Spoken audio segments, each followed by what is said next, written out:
Hello friends, this is your hydraulic expert Pankaj Srivastava, and today I'm going to talk about the third type of hydraulic pump, that is piston type hydraulic pump, which is commonly used in industrial as well as mobile application because they can take work on a very high pressure system. Okay, so here I'm going to just share my screen and explain you about the piston pump. So the piston pump basically consists of a swash plate and a rotary group which consists of a cylinder block, piston, retainer plate. And this rotary group is mounted on a shaft. Okay, the swash plate angle decides the delivery of the pump. Swash plate can be fixed type or a variable type depending on the application of the pump. Okay, so if you see the internal application design of the pump, the working principle. Here you can see this is the swash plate and this is the rotary group. Okay, so when the swash plate is at angle, pistons are moving forward and reverse. Okay, depending on the swash plate angle, the movement of the piston is more or less, and swash plate angle actually decides the delivery of the pump. Okay, so if the swash plate is in zero condition or it is not in angle, there will be no flow.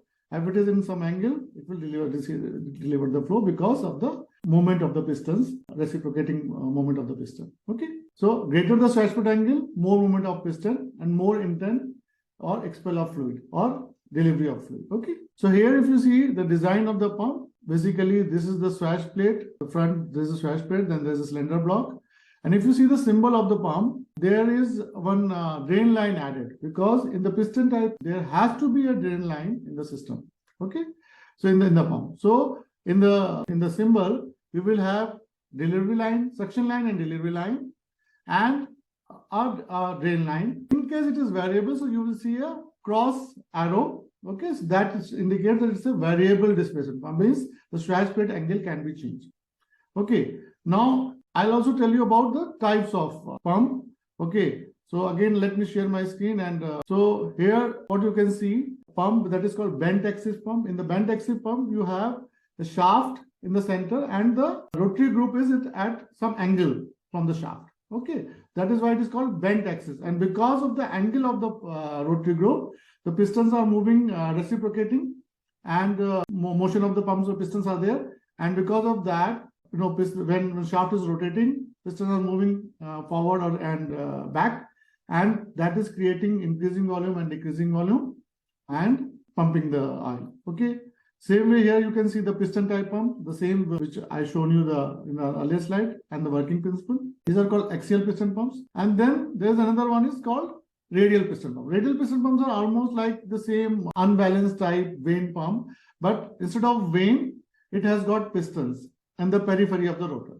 Okay, and either the rotor is moving on a cam profile, or that outer ring is eccentric to the rotor. Okay, so that way the increasing volume and decreasing volume, because as you rotate, some pistons will come out, and after half of the load, the piston will be pushed back.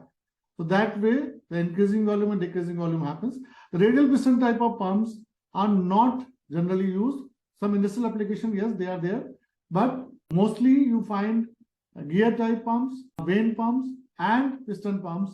Now axial piston or radial piston pumps, axial piston pump and the bent axis pump, not the radial piston pump, being used for the application. Okay, so this is thing. I hope you like it.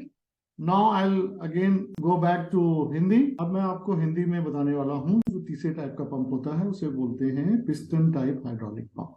Okay, piston type hydraulic pump अगर आप देखना चाहते हैं कि कैसे वो काम करता है, क्या करता है, let me share my screen. तो पिस्टन टाइप पंप में बेसिकली क्या होता है, एक स्वेश प्लेट होती है. स्वेश प्लेट जो फिक्स टाइप भी हो सकती है, आपकी वेरिएबल टाइप भी हो सकती है. और स्वेश प्लेट के ऊपर एक रोटरी ग्रुप के साथ में रोटरी ग्रुप होता है. रोटरी ग्रुप में आपका cylinder block, piston, retainer plate सारी चीजें होती हैं. और ये रोटरी ग्रुप जो होता है वो शाफ्ट के ऊपर माउंट होता है. ठीक है, जब आप शाफ्ट को रोटेट करते हैं तो पिस्टन के साथ में रोटरी ग्रुप पूरा रोटेट होता है. ठीक है, स्वेश प्लेट का एंगल जो है वो डिसाइड करता है कि पंप से फ्लो होगा या नहीं होगा. ठीक है, तो अगर स्वेश प्लेट एंगल पे है तो क्या होगा, क्योंकि पिस्टन स्वेश प्लेट के कांटेक्ट के साथ में चल रहे हैं, कांटेक्ट होकर चल रहे हैं, तो स्वेश प्लेट की पोजीशन की वजह से piston front end back reciprocating motion करेंगे. जब पिस्टन बाहर आएंगे तो वो सक्शन करेंगे, जब पिस्टन अंदर पुश किए जाएंगे होंगे because of the swash plate position, तो वो डिलीवरी करेंगे। ठीक है, आप अगर इसका वर्किंग प्रिंसिपल देखना चाहें तो इस तरीके से ये स्वैश प्लेट दी हुई है, स्वैश प्लेट का जो एंगल है वो डिसाइड करता है कितना फ्लो आएगा।